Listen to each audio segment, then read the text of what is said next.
So the great thing about Jordan Peterson is you could really just look at. We were just looking at this clip just now, and it was funny. You could just turn. You could. He's like a dumb machine. You could just turn it on, and he just starts talking, and then it's just hilarious. Well, his voice is funny on its own. His voice is funny on its own. That's true. He's like a very like red pill Muppet. Like this is him. This is him deconstructing a Tom. Yeah, he's kind of a Muppet. This is him deconstructing a Tom McDonald song. Do you know what Tom McDonald is? No. Okay, Tom McDonald. He's this rapper. He's got tattoos on his face, but like he's from Canada. Okay. I mean, it doesn't even make sense. And also, like all his songs are about like, the real rebels obey authority. You know, it's almost like evangelical rap. It's like he takes a lot of right-wing talking points and he puts them in rhyme form. And he just did this song with Ben Shapiro that was it's pretty self-righteous bullshit, is what you're telling me. Like, yeah. Okay. I mean, a little self-righteousness. I mean, don't get me wrong, but I'm saying that's what he's self-righteous. That's. Yeah, KRS One was self-righteous too, but I mean, This is true. But this guy's stupid and he can't really rhyme, and he's just annoying.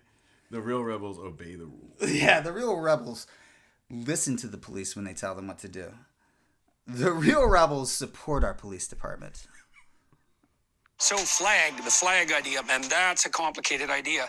So the idea of a flag is something like the idea of a staff. And a staff, well, you have a staff if you run a business, and a staff is something you rely on. A staff is something that supports you. A staff is something that moves you forward. A staff is... Wow, so a staff can be a stick, and a staff can be people. I like it. He's like a thesaurus. Words mean other things. Like, one word could have multiple meanings. Thesaurus Peterson. Yes, it's the basis of all puns. Something that helps you find your way. A flag is a staff with a banner, and so the banner is something around which everyone can unite. A flag is a uniting symbol. Okay, so what's a rainbow flag? Well, let's think about it. It's a flag of division, literally, because a rainbow is the division of a unity, what's white, into a plurality, what's a rainbow. And you... That's Do you catch his meaning? Yeah, but that's like the opposite. It's a reflection. Like, it's like... No, you see, you're... That's not what a rainbow... That's not what a prism is. That's not what a rainbow is at all. Is that okay? That? Okay, no. Wait, what is it?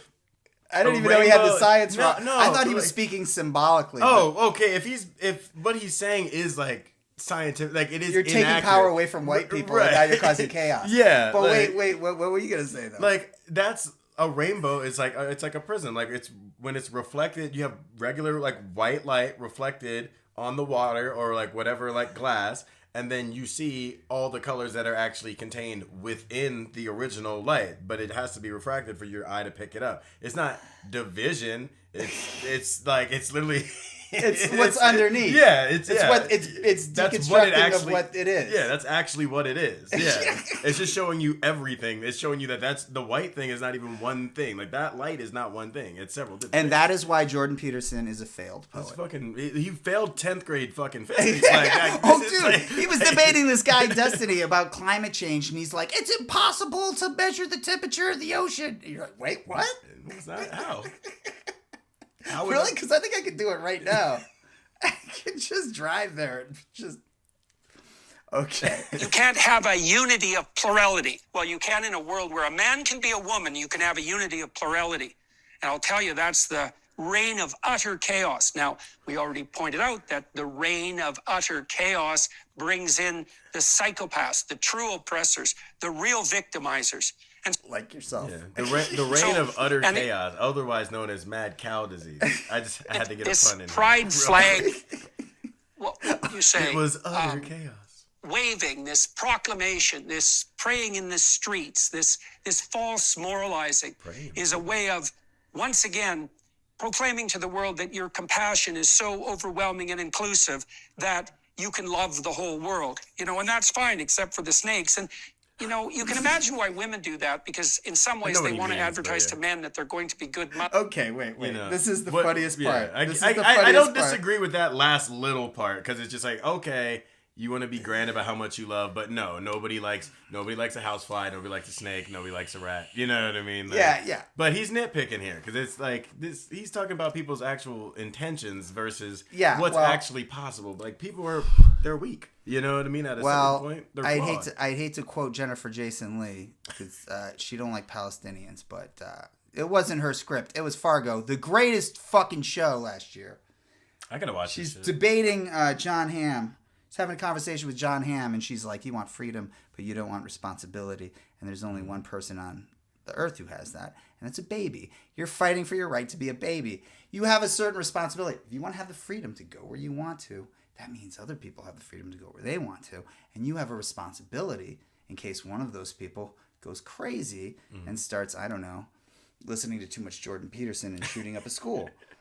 Overwhelming and inclusive that you can love the whole world, and that's fine except for the snakes. And, you can imagine why women do that because in some ways they want to advertise to men that they're going to be good mothers, and that is what they're doing even if they don't know it. And then you might ask, well, why would men do it? And I'll tell you what sort of men do that. The sort of men who do that have no masculine utility whatsoever. And they don't have penises? Dude. Is that what he said? Dude, wait, hold on, wait. This is funny. so they ape feminine utility. They act like girls. That's wait. That's kind of a good way of bars. thinking about it. Then Rewind like a battle This is rapper. So funny. You know what he just said? What he's basically saying is, let's say an old lady falls down on the street and you help her up like a girl. Like if you have compassion for people, that's what girls do. Right. Girls have compassion for people. Yeah. Okay. All right. And I'll tell you what sort of men do that. The sort of men who do that have no masculine utility whatsoever. Oh, wait. This reminds me. This is what used to annoy what Garrett used to get mad about all the time with Jordan Peterson. He's like, anytime you brought up Jordan Peterson, he's like, I hate that guy's always talking about masculinity. I could crush him. Well, this is true. he's constantly threatening people on Twitter, I've never, and yelling at people when he argues with them. But I would just love to see him in a fight. That's a sign of confidence. I know. I want to see him in a fight, dude. So bad. They ape feminine utility. They act like girls. That's a good way of thinking about it. That's then they a can terrible way of thinking about it.